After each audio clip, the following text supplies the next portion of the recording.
One story, different angles, perspectives. On the crest of Tunisia's revolutionary wave 1 year ago, Egyptians rose up as well, removing President Mubarak from power. Today, their hopes seem undermined, even as the people celebrate their historic accomplishment. Here's a report done for Russian television.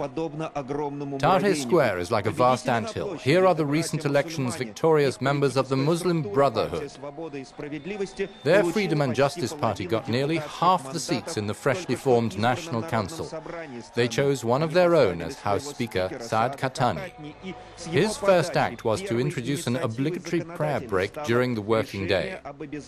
Brothers guard the square and question people out to demonstrate. They are in power now and appear quite self-sufficient. There are neither policemen nor soldiers in Tahrir Square.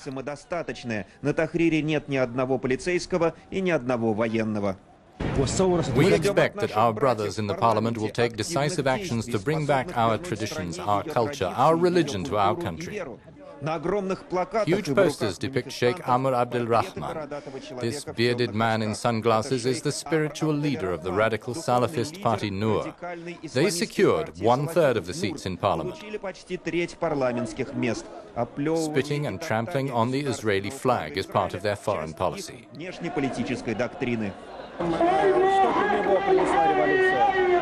On the eve of the anniversary of the revolution, the army made a conciliatory move. The state of emergency, which has been in effect for 30 years, was cancelled.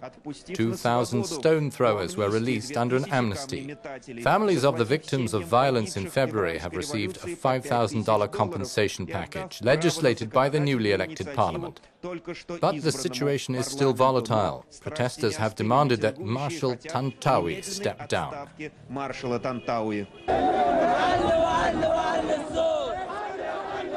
On one of the dozens of stages set up in the square, we hear, "Before the revolution, we lived in poverty. We didn't have enough bread.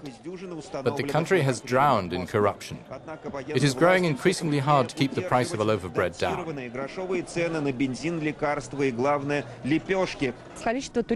The flow of tourists is much lower now, not only in our company, but around the country.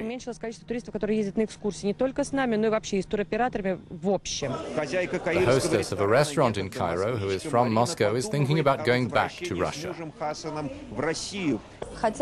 During Mubarak's rule, there was at least some stability. Things have changed dramatically. The square is overrun with people. Demonstrations continue. No authorities are on the streets. A military parade that was scheduled has been cancelled. Tahrir Square couldn't hold all the people who wanted to celebrate. A huge crowd carrying an enormous Egyptian flag has left, heading for the city center, where all the government buildings are.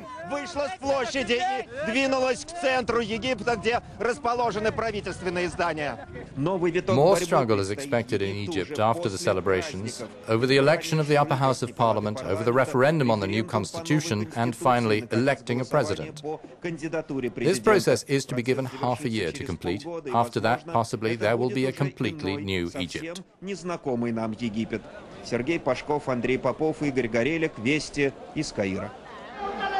Egypt's secular youth and people without jobs who got the movement for change started were swiftly joined by the whole population. After that, the project swerved off the rails. Swiss television reports on the struggle to stay hopeful.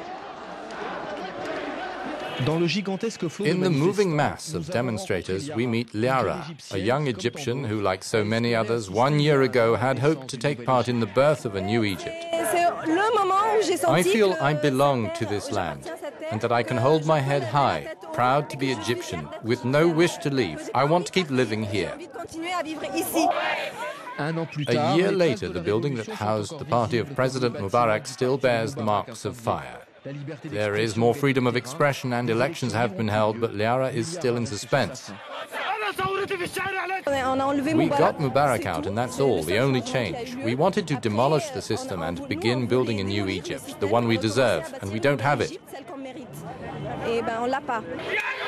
The Egypt Liara and her friends dream of is one rid of a military power that has become increasingly brutal since the revolution. The demonstrators call on other Egyptians to join them, but a lot are worn out from the fighting. If that's the way they want it, if they don't want to see that things have not changed because they want life to go on like this, because that's the way they've been raised. You know, we learned to accept the all-powerful father figure without question. Well, that's enough of that. But we've achieved nothing, and we have to finish what we started.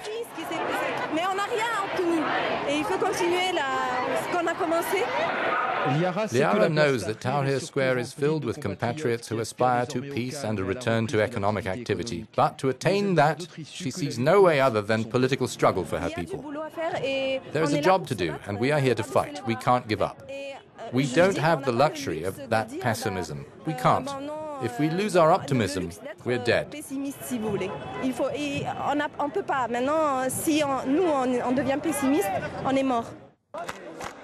Women participated prominently in the uprising a year ago. They were handled roughly by men, even abused sexually, and not only by soldiers.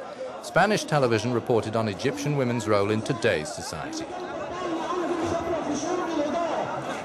Not only young people, these women were also chief players in the revolution. Many took part in the demonstrations that led to Mubarak's downfall and in the movements that led to change. Yara Salam is in the feminist organization Nasra. Many women have. A lot of women took part in the revolution and in other activities relating to the defense of human rights and demilitarization, and a lot became activists for the first time. This video of a half-naked demonstrator being hit last December in Cairo was seen around the world, galvanizing women against the brutality of the military regime. It gave us incredible strength. We went out to demonstrate, saying, we are a red line which no one can cross. More than half of Egyptian society is female, and yet women fill only 2% of the seats in the new parliament, where a large majority of the seats are filled by Islamists. If the Salafists form a coalition with the Muslim Brotherhood, it means we will have a radical majority in parliament, and in that case, we, the others, will be the first to suffer.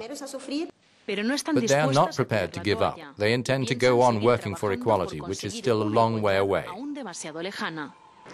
The revolution and the ruling army's repression served as a detonator for Egyptians to create more organizations to defend women's rights. They know that with the Islamists, they have a long road to travel.